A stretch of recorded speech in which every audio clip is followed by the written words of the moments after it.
لیکن بات کی جاتی ہے فضل الرحمان کیوں خاموش ہے؟ فضل الرحمان خاموش نہیں ہے. فضل الرحمان کا واسطہ ہے صم بکم عمی فہم لا یرجعون سے.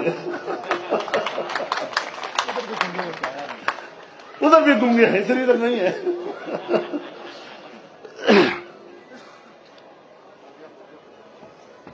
جن کو کچھ پتہ ہی نہیں ہے کہ کشمیر کا مسئلہ ہے کیا، جو کشمیر کے مسئلے کے ابجد سے واقف نہیں ہیں، جو اس کی تاریخ سے واقف نہیں ہیں، وہ بھی کشمیر کی بات کر رہے ہیں. ان کو بھی یہ حادثات کا انتظار کرتے ہیں. جب 40-50 لاشیں گریں گی، 1000-1500 لوگ زخمی ہوں گے، 100-150 لوگ نابینا ہوں گے، اور کشمیر کی سرزمین کشمیریوں کی خون سے رنگین ہوں گی، تو پھر اس پر وہ سیاست کریں گے، اس پر ان کی ریٹنگ چلے گی. یہ حادثوں کے انتظار میں رہتے ہیں، اور حادثوں کے انتظار میں اپنے گناہوں کو چھپانے کے لیے دوسرے سے کہتے ہیں جی آپ خاموش ہیں. میری آواز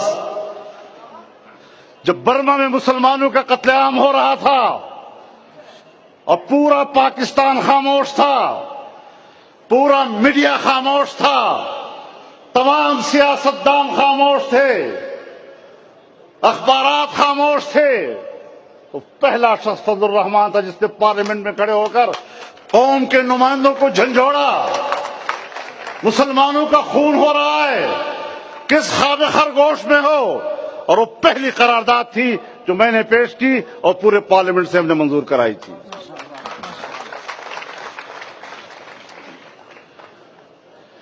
یہ عالم اسلام کے کیس کیا جانتے ہیں؟ فلسطین کا معاملہ ہو ہم میدان عمل میں ہوتے ہیں.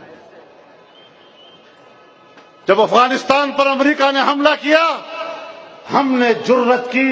جب ساری دنیا کا حکمران امریکہ کے سامنے سجدہ ریز ہو رہا تھا، گھٹنے ٹیک کر گیا تھا، ہمارے جنرل کے ہوتے ہوئے بھی گھٹنے ٹیک کر دیا، تو ایک فضل الرحمان تھا جو میدان میں نکلا اور نعرہ لگایا امریکہ مرد آباد.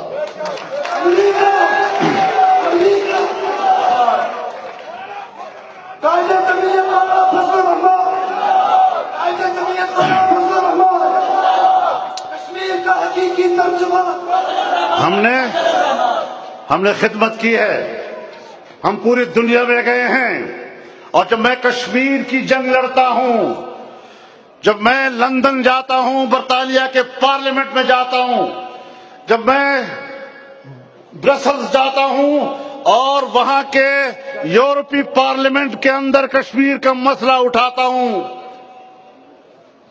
تو پھر ہمارے ملک کے کچھ اللہ ان کو ہدایت دے، وہ ہماری کردار کشی میں مصروف ہو جاتے ہیں. مولانا فضل الرحمان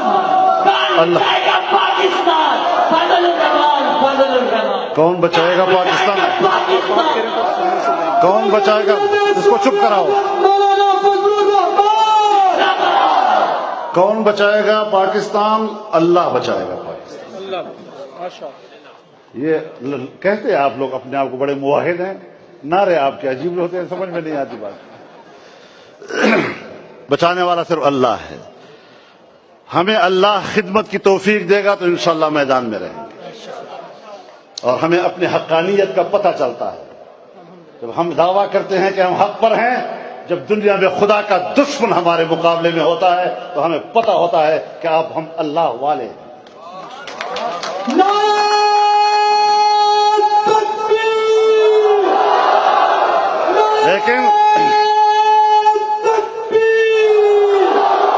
لیکن آج جب میں کشمیر کی سرزمین پہ بات کر رہا ہوں، جب جہاد کشمیر اور آزادی کشمیر کے بیس کیمپ پر کھڑے ہو کر بات کر رہا ہوں، میرے سامنے میرا سیاسی منشور بھی ہے، میرے سامنے سیاسی جماعتوں سے میرا اختلاف رائے بھی ہے، میرا اپنا ایک نظریاتی تشخص بھی ہے.